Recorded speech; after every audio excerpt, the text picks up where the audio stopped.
Coucou tout le monde, c'est Murgen. Alors je vous retrouve aujourd'hui pour une revue d'un tarot que je viens de recevoir, qui était dans ma wishlist depuis longtemps et pour lequel j'ai craqué et que j'ai dû attendre quand même quelques temps avant qu'il me soit envoyé.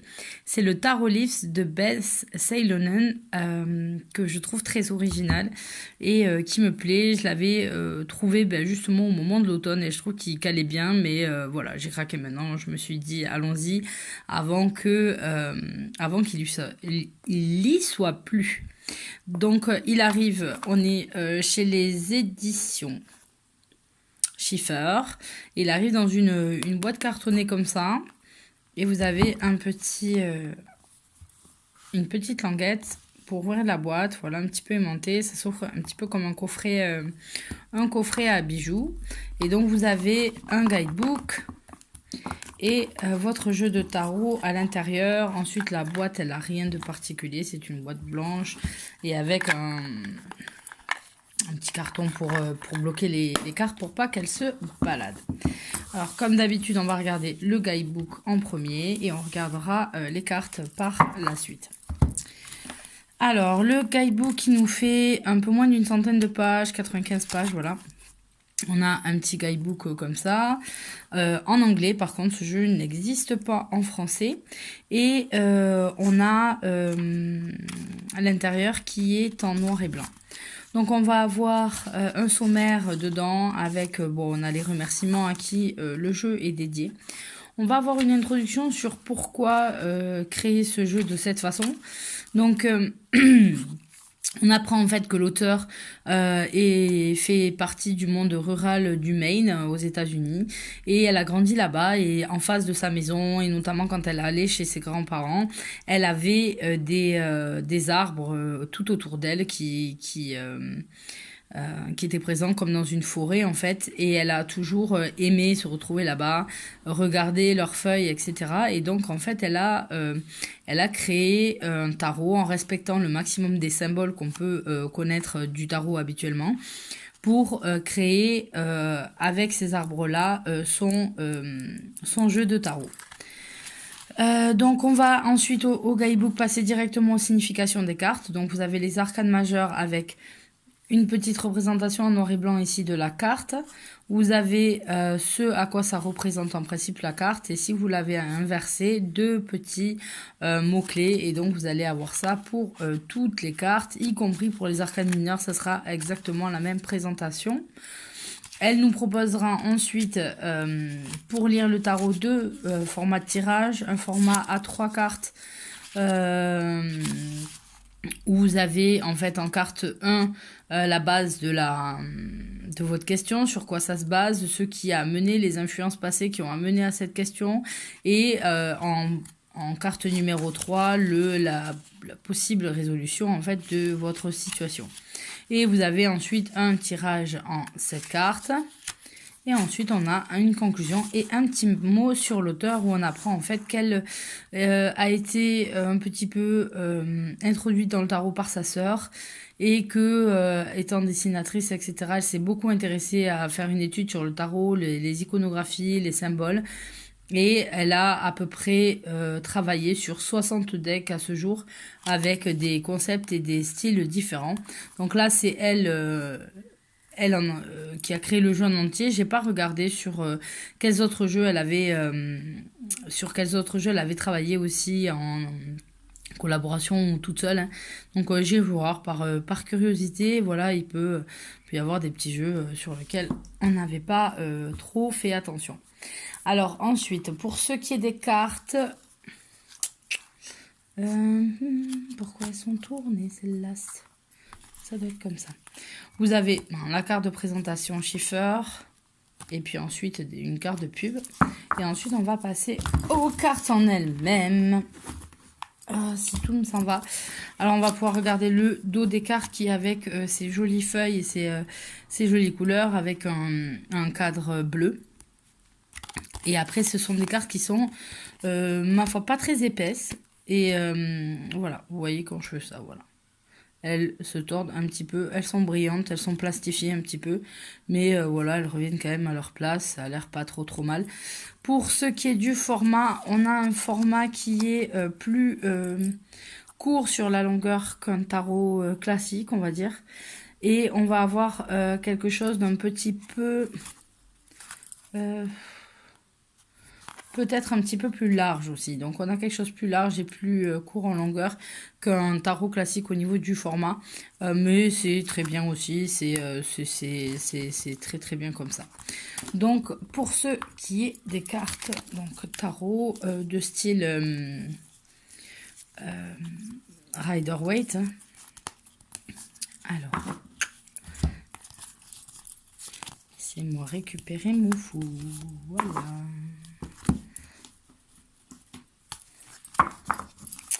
Hop, allons-y, regardons les arcanes majeures en premier. Alors, le fou n'est pas numéroté, ce qui n'est pas forcément étonnant pour la place du fou, hein, puisqu'on lui donne parfois le 0, parfois aucune numérotation. Donc là, vous avez un fou dessiné sur une feuille. Voilà. Mais ce qui va être plus original, c'est que les autres arcanes ne sont pas numérotés non plus. Vous allez avoir juste le nom de l'arcane qui est en bas. Vous n'avez aucune numérotation en haut, ni en bas d'ailleurs. Par exemple, le battleur, le magicien qui est censé être en 1. Voilà, vous n'avez pas le 1, vous avez juste son nom. Pour des gens qui pratiquent le tarot, c'est pas du tout gênant. D'ailleurs, même pour certains, il n'y a pas forcément besoin de nom pour voir. Mais pour les autres, pour comprendre le cheminement, surtout si on s'intéresse au cheminement du fou dans les arcanes et à l'avancée en fait typique de l'humain dans les archétypes, ça peut poser peut-être un petit peu un souci. Donc pour la carte du magicien, vous voyez qu'on n'a pas de personnage humain qui est présenté sur cette feuille. Mais on va récupérer le symbole de l'infini, on a le pentacle, on a le bâton, on a l'épée et on a le bâton. D'ailleurs, on a un arbre, on le voit là où on veut. La coupe et donc on a aussi le livre qui fait rapport avec le savoir et les études du battleur. Pour la papesse, on va retrouver le croissant de lune, on va retrouver les 2 piliers, donc on arrive à la représenter de cette façon aussi, quoi. Voilà, donc les symbolismes nous permettent de voir. On a plus de mal peut-être avec l'impératrice, voilà, puisque l'impératrice, souvent, on va avoir une représentation d'une femme entourée ou d'une femme enceinte. Là, on a juste le symbole, en fait, du féminin. Vous allez voir que quand on prend l'empereur, on a le symbole du masculin qui est à côté.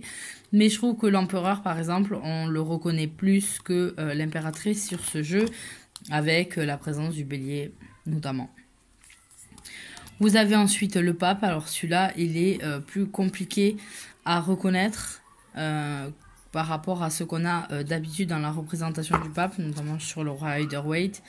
Voilà, on peut rappeler peut-être la coiffe ici, mais c'est beaucoup plus compliqué. Vous allez avoir les amoureux, donc là, elle se reconnaît. Après, voilà, moi je trouve que c'est un jeu sur des feuilles, c'est assez original d'avoir représenté des feuilles, etc. Je trouve ça trop mignon, quoi. Alors le chariot, qui lui est représenté au lieu par un cheval blanc, cheval noir, vous avez des oiseaux. Et vous avez le symbole du yin et du yang sur le chariot, pour lequel je ne comprends pas vraiment la présence de ce symbole à ce niveau-là. Et vous avez une montagne enneigée derrière. Bon, ben voilà. Je les ai bougés.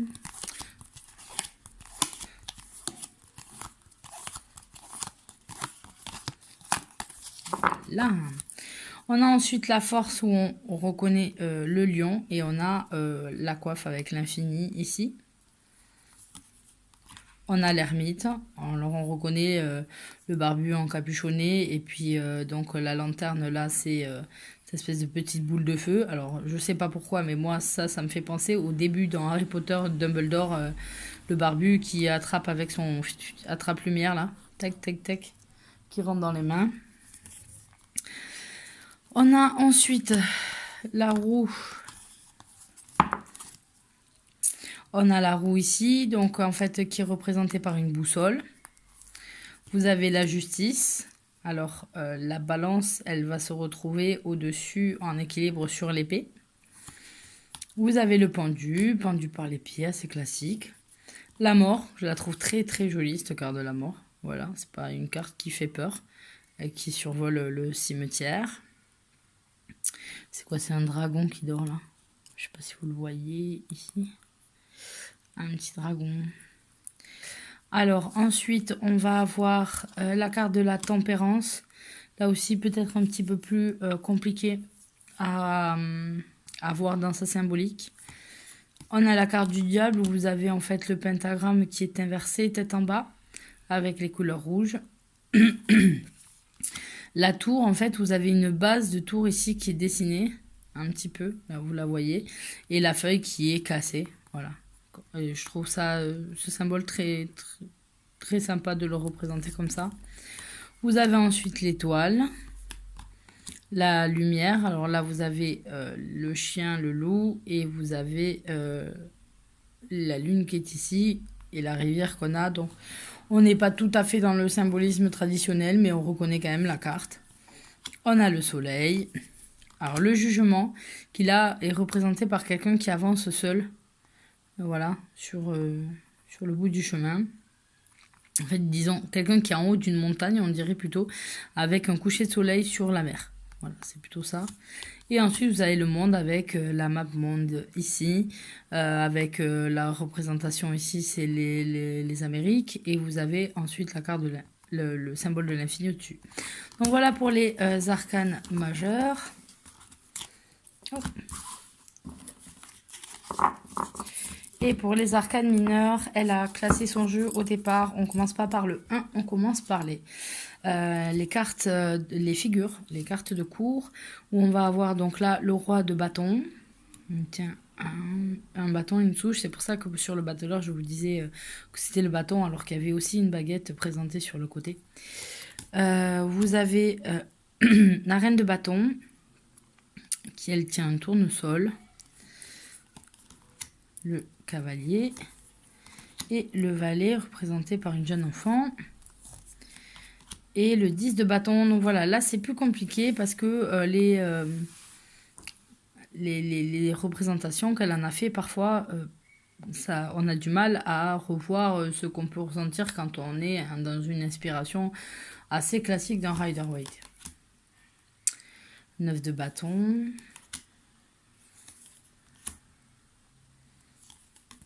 Voilà, donc là c'est pareil, on n'a pas de numéro, tout est écrit en lettres cursives.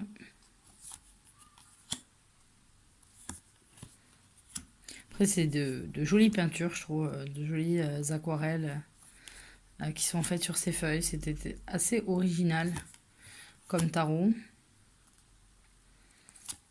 Et j'hésitais entre celui-là et le tarot des arbres qui me plaît beaucoup aussi.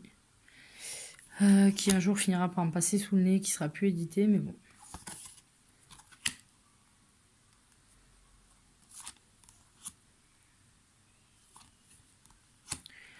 Donc voilà, pour les épées, on reconnaît bien. Après, on reconnaît à l'image, on reconnaît assez rapidement la suite dans laquelle on se trouve. Mais là, par exemple, il y en a 1, 2, 3, 4, 5, 6, 6, on sait pas trop, 7. Et il faut se repérer au rouge, donc ça n'est pas pour savoir qu'on est au 7 d'épée si on n'avait pas écrit là.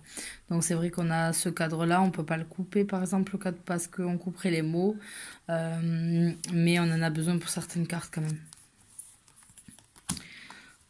Voilà. Après c'est un jeu qui est très doux. Voilà, à cause des feuilles, moi je trouve qu'il se marie pas mal avec l'automne.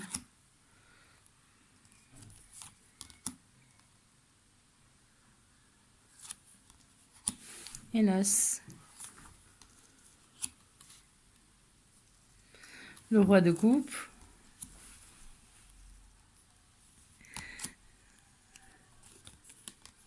Le petit poisson. Alors là, les couleurs sont un peu particulières, je trouve, pour le monde des coupes. On est à avoir un oiseau aussi, etc. C'est un peu particulier. On n'est plus trop dans le symbolisme de l'eau, mais voilà, je les trouve bien faites. Je trouve qu'il y a des cartes qui sont très, très, très poétiques. En fait, c'est très, très poétique.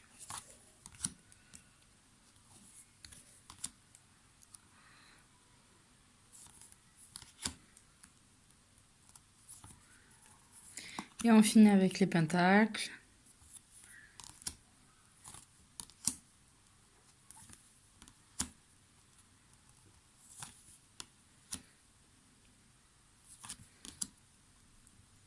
Je sais pas si elle doit avoir une perruche, un perroquet ou un inséparable, je sais pas.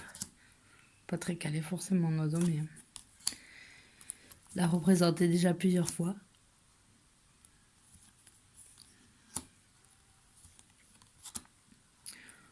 Couleur, ça induit un petit peu toutes les saisons aussi.